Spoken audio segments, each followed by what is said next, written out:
This is the solvent that Visa asks you to use. It's called Citrus 77. It's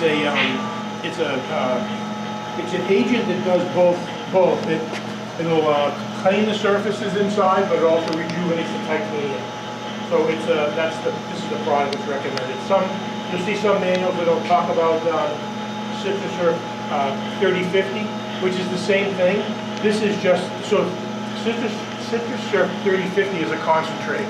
So you can buy one of those and make a bunch of these, or you can buy the 77, and everybody gets one. So I actually just got it, haven't even used it yet.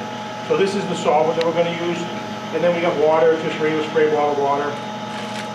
I also went to went to Home Depot or Lowe's, whatever, and I just went to the brush aisle and I just found some brushes. You got to use a nylon brush. You can't use any kind of a metal brush. So these are just toilet brushes, really. It's something as simple as that. I like this one because it's rigid and it's deep, because the heat exchanger itself is about that thick. I'll go over that when we pull it apart. Normally what happens here is we bring in like a shop vac and we'll vacuum out any of that little rabbit turds and stuff that are in the unburnt fuel, combustion air, because that's what's happening, right? You got the combustion air coming into that cabin. So in through here, you've got a mixture of your combustion air and your gas. You'll see the burner when we pull it out. It's a can type burner. So inside of that is where the mixing is happening. So between the gas and the air gets mixed, and then through the colander we get the flame. Flame sensing rod igniter on the outside. We'll check the gap on that. So what happens is when that fuel gets burned, it's apt to leave behind some residue.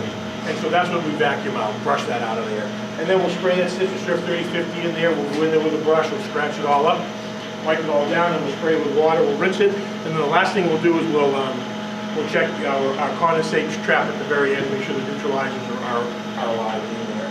So I use this because, again, in the residential boiler, if you're only using one, I mean, you can use it for this too, but if you're using a regular acid neutralizer, it's a drum about that big. It's hard to get the pellets back inside, so I just use the funnel just to dump it in there and put it back in.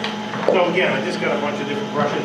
We also made a little tool, kind of like if you're an oil burning guy, like a swim saw might be. So if you got a boil that's really bad, you can stick this in and go around the ribs just to make sure we get all the garbage out. And again, I'll go over where that's all located.